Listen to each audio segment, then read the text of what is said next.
আজকের গুরুত্বপূর্ণ আঞ্চলিক সংবাদে সবাইকে জানাই স্বাগতম। আজ হলো 25 ডিসেম্বর, 9 পৌষ, বৃহস্পতিবার। আজকের সকালের বরাক উপত্যকা তথা আসাম এবং দেশের গুরুত্বপূর্ণ বিশেষ বিশেষ খবর হলো: নির্বাচনকে সামনে রেখে জনতার ইস্তাহার তৈরি করবে কংগ্রেস, বললেন প্রদ্যুৎ বরদলৈ। দুঃসন্তান নীতি লঙ্ঘন, পদ খোয়ালেন স্বাধীনবাজারের পঞ্চায়েত সদস্যা। কালীগঞ্জের গাটাইল থেকে অটোরিকশা চুরি, থানায় মামলা। ভারত বাংলাদেশের মধ্যে কমলা রফতানি নিয়ে উত্তপ্ত শ্রীভূমি। বিরোধী বুট বাঘ হলে দায় কংগ্রেসের, গৌরব গগৈকে কটাক্ষ ভূপেন বোরার। হাইলাকান্দিতে রেলের সময়সূচি বদল নিয়ে তীব্র ক্ষোভ, আন্দোলনের হুঁশিয়ারি। এবং সর্বশেষ খবরটি হল, বাংলাদেশ নিয়ে উদ্বিগ্ন কেন্দ্র, মিজোরামেও স্থাপন বৃহৎ সামরিক ঘাঁটি। চিকেন নেকে চুপ রাখলে রংপুর চট্টগ্রাম নিয়ে গ্রেটার ত্রিপুরার হুঙ্কার। এবারে শুনুন বিস্তারিত খবর। 26-এর বিধানসভা নির্বাচনে দলীয় ইস্তাহার তৈরির লক্ষ্য নিয়ে বরাক সফরে এসেছেন কংগ্রেস নেতা প্রাক্তন মন্ত্রী নগাঁওয়ের বর্তমান সাংসদ প্রদ্যুৎ বরদলৈ। বুধবার শিলচর জেলা কংগ্রেস কার্যালয়ে এক সাংবাদিক সম্মেলন ডেকে প্রদ্যুৎ বরদলৈ বলেন, জনতার ইস্তাহার তৈরি করবে কংগ্রেস, যাতে কংগ্রেসের ইস্তাহারে জনতার সমস্যা এবং দাবি দেওয়ার প্রসঙ্গ উঠে আসে, গুরুত্ব পায় এবং প্রতিফলিত হয়। এজন্যই ইস্তাহার তৈরির আগে মানুষের মতামত জানতে তিনি সফর করেছেন কাছাড়, শ্রীভূমি এবং হাইলাকান্দি জেলা। তিনি বলেন, কংগ্রেসের ইস্তাহার বিজেপির মতো ঘরে বসে নিজের ইচ্ছা মতো তৈরি হবে না। এতে জাতি, ধর্ম, বর্ণ নির্বিশেষে প্রত্যেকের মতামত উঠে আসবে। আসাম প্রদেশ কংগ্রেসের ইস্তেহার কমিটির চেয়ারম্যান প্রদ্যুৎ বরদলৈ বলেন, কংগ্রেস জনতার সঙ্গে আলাপ আলোচনা করে নির্বাচনে জনতার ইস্তেহার তৈরি করবে। নির্বাচনের সময় যখন ইস্তেহার প্রকাশিত হবে, তখন রাজ্যের বিভিন্ন অঞ্চলের মানুষ সেটা দেখেই বুঝবেন এতে তাদের কথা রয়েছে।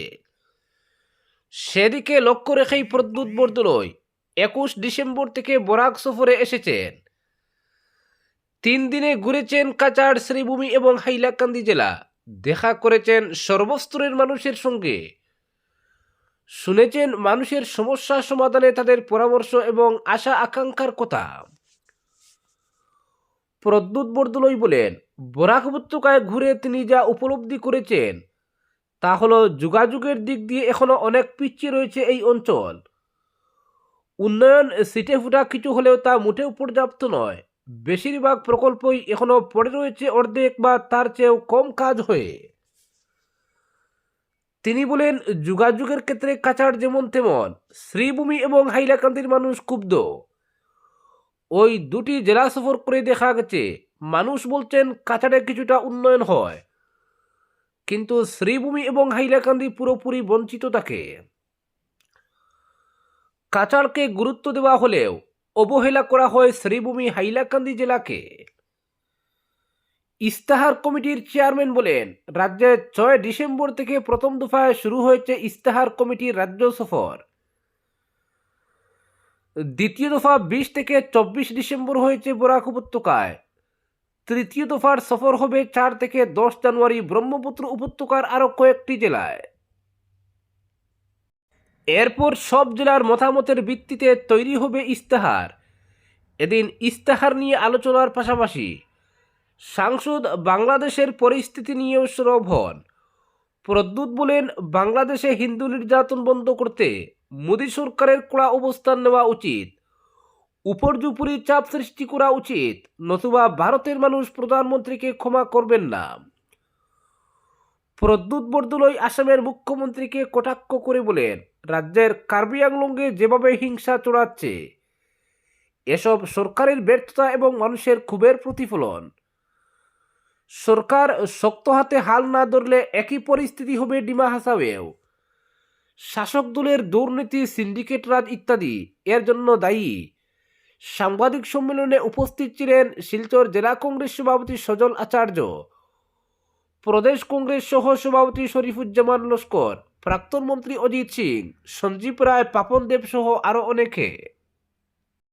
পরবর্তী খবর, 2 সন্তান নীতি লঙ্ঘন, পদ খোয়ালেন স্বাধীনবাজারের পঞ্চায়েত সদস্যা।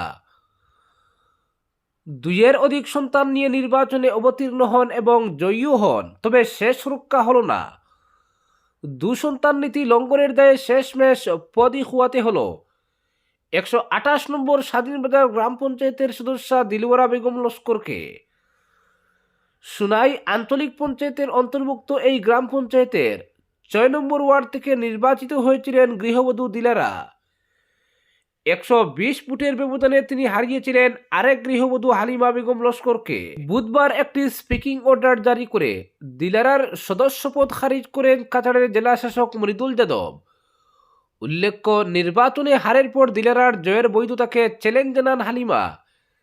এ মর্মে সুনাই বিডিও, কাছাড় জেলা পরিষদের সিইও এবং জেলা শাসকের কাছে অভিযোগনামা দাখিল করে হালিমার পক্ষ। অভিযোগ করা হয়, নির্বাচনী হলফনামায় সন্তান সংক্রান্ত মিথ্যে তথ্য দিয়েছেন দিলারা।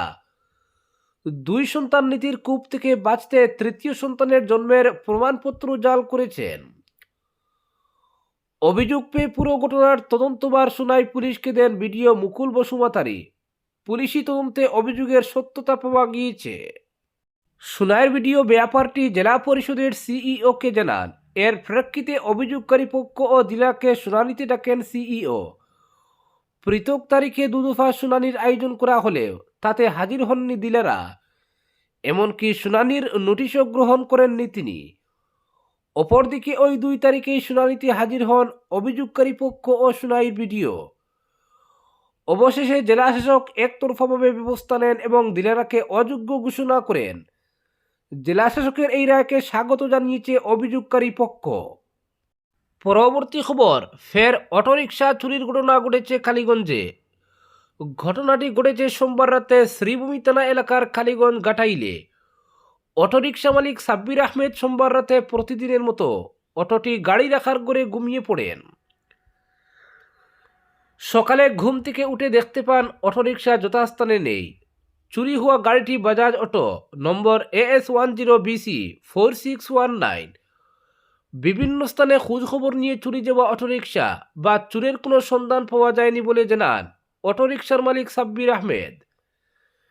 এ নিয়ে তিনি কালীগঞ্জ পুলিশ ফাঁড়িতে একটি মামলা দায়ের করেন। পুলিশ তদন্ত চালিয়ে যাচ্ছে। পরবর্তী খবর, ভারত বাংলাদেশের মধ্যে কমলা রফতানি নিয়ে উত্তপ্ত হয়ে উঠল শ্রীভূমি শহর। কমলা রফতানি আটকে দেওয়ায় পুলিশ আটক করেছে ব্লগার সুজন দেবরায়কে। এই ইস্যুতে বিজেপির সমালোচনা করেছেন যুবক কংগ্রেসের শুভজিৎ চক্রবর্তী। তিনি বলেন, বিজেপির মেকি হিন্দু প্রেম প্রকাশ্যে এসেছে। ভারত বাংলাদেশের মধ্যে উত্তপ্ত পরিস্থিতির মধ্যেও শ্রীভূমি দিয়ে কমলা রফতানি জারি রয়েছে। বাংলাদেশ অনবরত ভারতের 7 সিস্টার্স দখল করার হুমকির মাঝেই ওই দেশের সঙ্গে চুটিয়ে ব্যবসা চলছে কমলার। প্রতিদিন একের পর এক নৌকা ভর্তি করে কমলা পাঠানো হচ্ছে বাংলাদেশে। বুধবার এ নিয়ে টাউন কালীবাড়ি রোডের ফেরিঘাটে প্রতিবাদ জানান সুজন দেবরায়। অল্প সময়ের ব্যবধানে বেশ কজন যুবক নিয়ে সেখানে আসেন শুভজিৎ চক্রবর্তী। তারা কমলা রফতানি বন্ধ করার দাবি জানাতে শুরু করেন। এমনকি ফেরিঘাট থেকে কমলা বোঝাই ট্রাকগুলোকে সরে যেতে বাধ্য করেন। কিন্তু এর কিছু সময় পর ফের ট্রাকগুলো ফেরিঘাটে জড়ো হয়। খবর পেয়ে আবার আসেন সুজন ও শুভজিৎ। ওই সময় ঘাটে আসেন অতিরিক্ত পুলিশ সুপারও। কাস্টমস বিভাগের আধিকারিক তাদের লিখিতভাবে রফতানি বন্ধ করার দাবি জানানোর পরামর্শ দেন। এতে তারা লিখিত আবেদন তুলে দেন বিভাগীয় আধিকারিকের কাছে। সুজন রায়ের মন্তব্য, প্রতিদিন বাংলাদেশ ভারতকে হুমকি দিয়ে চলেছে, কিন্তু কতিপয় ব্যবসায়ীর স্বার্থে কমলা রফতানি চলছে। ব্যবসায়ীদের উচিত ছিল নিজে থেকে রফতানি বন্ধ করা, কিন্তু তারা সেই পথে হাঁটেননি। এদিকে রফতানিতে বাধা দেওয়ায় পুলিশ সুজনকে আটক করে সদর থানায় বসিয়ে রেখেছে বলে জানা গেছে। ঘটনাটি নিয়ে বিজেপিকে আক্রমণ করেছেন শুভজিৎ চক্রবর্তী। তিনি বলেন, বিজেপির মেকি হিন্দু প্রেম প্রকাশ্যে চলে এসেছে, সঙ্গে দেশপ্রেমও। বাংলাদেশ প্রতিদিন ভারতকে হুমকি দিচ্ছে, এরপরও ব্যবসা জারি রেখেছে বিজেপি সরকার। বিজেপির কাছ থেকে এর বেশি কিছু আশা করাই বৃথা। পরবর্তী খবর, ২৬-এর বিধানসভা নির্বাচন নিয়ে শাসক বিরোধীদের তৎপরতা শুরু হলেও অনেক ক্ষেত্রে এগিয়ে রয়েছে শাসক দল। বিজেপি বিরোধী জোট নিজেদের ঐক্যবদ্ধ ঘোষণা করলেও কে কোন কেন্দ্রে প্রার্থী দেবে তা নিয়ে এখনো আলোচনা এগোয়নি। অখিল গগৈ এ নিয়ে দ্রুত সিদ্ধান্ত গ্রহণের জন্য কংগ্রেসের প্রতি আহ্বান জানালেও কংগ্রেস তেমন গুরুত্ব দেয়নি বলেও অভিযোগ রয়েছে। এ প্রসঙ্গে এপিসিসি সভাপতি গৌরব গগৈ ইতিমধ্যে বারবার বলেছেন, বিজেপি বিরোধী জোট ১০০% নিশ্চিত, সকলের সঙ্গে আলোচনা করে সিদ্ধান্ত নেওয়ার কথাও জানান তিনি। এই ইস্যুতে এবার তাৎপর্যপূর্ণ মন্তব্য করেছেন এপিসিসির প্রাক্তন সভাপতি ভূপেন বোরা। তিনি বলেন, বিজেপি বিরোধী জোট বিভাজন হলে দায় আসবে কংগ্রেসের উপর। তার মতে বিজেপি বিরোধী জোট যত তাড়াতাড়ি সম্ভব করা উচিত। ভূপেন বোরা বলেন, তিনি প্রদেশ কংগ্রেস সভাপতি থাকার সময় বিজেপি বিরোধী জোট গঠনের প্রয়াস করেছিলেন। বর্তমান এপিসিসি সভাপতি গৌরব গগৈও বিরোধী দলকে একত্রিত করার জন্য আলোচনা চালিয়ে যাচ্ছেন। তার মতে গত বিধানসভা নির্বাচনে বিরোধী জোট গঠন না হওয়ায় তিনি পরাজিত হয়েছিলেন। এবার যাতে বিরোধী জোট একটিও বিভাজন না হয় সেই প্রয়াস নেওয়া হচ্ছে। বিরোধীদের ঐক্যবদ্ধ করার ক্ষেত্রে মূল দায়িত্ব কংগ্রেসের। বড় দল হিসেবে কংগ্রেস সেই দায়িত্ব নিয়েছে। পরবর্তী খবর, হাইলাকান্দিতে রেলের সময়সূচি বদল নিয়ে তীব্র ক্ষোভ, আন্দোলনের হুঁশিয়ারি। উত্তর পূর্ব সীমান্ত রেল কর্তৃপক্ষের তরফে গুয়াহাটি সাইরাং গুয়াহাটি এক্সপ্রেস এবং সপ্তাহে ৩ দিন চলাচলকারী কলকাতা সাইরাং এক্সপ্রেস ট্রেনের নতুন সময়সূচি ঘোষণাকে কেন্দ্র করে তীব্র ক্ষোভ ছড়িয়েছে হাইলাকান্দি জেলায়। রেলের এই হঠকারী সিদ্ধান্তে চটেছেন সাধারণ যাত্রী থেকে শুরু করে বিভিন্ন সামাজিক ও নাগরিক সংগঠন।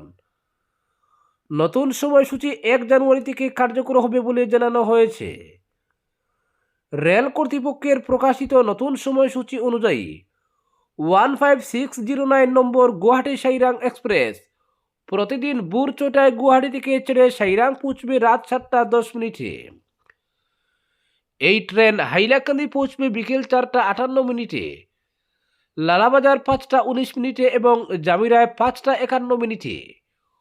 অপরদিকে 15610 নম্বর সাইরাং গুয়াহাটি এক্সপ্রেস প্রতিদিন ভোর ৬টায় সাইরাং থেকে ছেড়ে জামিরা পৌঁছবে সকাল ৭টা ১৫ মিনিটে, লালাবাজার ৭টা ৪৮ মিনিটে, হাইলাকান্দিতে ৮টা ১০ মিনিটে এবং গুয়াহাটি পৌঁছবে রাত ৭টা ৫০ মিনিটে। এই নতুন সময়সূচি নিয়ে হাইলাকান্দির পাশাপাশি বরাক উপত্যকার বিভিন্ন মহলে ক্ষোভের সঞ্চার হয়েছে। সামাজিক মাধ্যমে রেল কর্তৃপক্ষের বিরুদ্ধে ক্ষোভ উগরে দিচ্ছেন যাত্রীরা। আগের সূচি অনুসারে হাইলাকান্দির যাত্রীরা রাতে ট্রেনে করে সকালে গুয়াহাটি পৌঁছে দিনে কাজ শেষ করে রাতে একই রুটের ফেরত ট্রেনে হাইলাকান্দি ফিরতে পারতেন। রেলযাত্রী অধিকার সুরক্ষা সমিতি, হাইলাকান্দি জেলা নাগরিক অধিকার সুরক্ষা সমিতি, বরিষ্ঠ নাগরিক সংস্থা এবং শিলচর লামডিং ব্রডগেজ রূপায়ণ সংগ্রাম সমিতি রেলের সিদ্ধান্তের বিরুদ্ধে পথে নামার ঘোষণা করেছে। ব্রডগেজ রূপায়ণ সংগ্রাম সমিতির সভাপতি সুশীল পাল, রিয়াসের সভাপতি শামসুল হক বড়ভূইয়া এবং নাগরিক অধিকার সুরক্ষা সমিতির সভাপতি রঞ্জিত ঘোষ জানিয়েছেন, আজ সাংসদ কৃপনাথ পালা ও সাংসদ কোনাথ পুরকায়স্থের কাছে রেলের এই সিদ্ধান্তের বিরুদ্ধে স্মারকপত্র পাঠানো হবে। সংগঠনগুলির অভিযোগ, বর্তমান সময়সূচিতে হাইলাকান্দি জেলার যাত্রী সংখ্যা ছিল সিংহভাগ, ফলে রেল আর্থিকভাবে লাভবান হচ্ছিল। কিন্তু নতুন সময়সূচিতে হাইলাকান্দি তথা বরাক উপত্যকার যাত্রীদের কোনো সুবিধা না হওয়ায় রেলের যাত্রী সংখ্যা ও আয় উভয় কমবে। ক্ষোভের সুরে নেতারা অভিযোগ করেন, মিজোরামের পরিবহন লবি ও হোটেল ব্যবসায়ীদের সুবিধা দিতে রেল কর্তৃপক্ষ গোপন সমঝোতার ভিত্তিতে সময়সূচি বদল করেছে। সংগঠনগুলির জোরালো দাবি, অবিলম্বে নতুন সময়সূচি বাতিল করে যাত্রী স্বার্থে পুরনো সময়সূচি বহাল রাখতে হবে, অন্যথায় জেলার সর্বস্তরের নাগরিকদের নিয়ে বৃহত্তর আন্দোলনে নামতে বাধ্য হবেন বলে তারা হুঁশিয়ারি দিয়েছেন। আজকের বিশেষ সংবাদ এখানেই সমাপ্ত।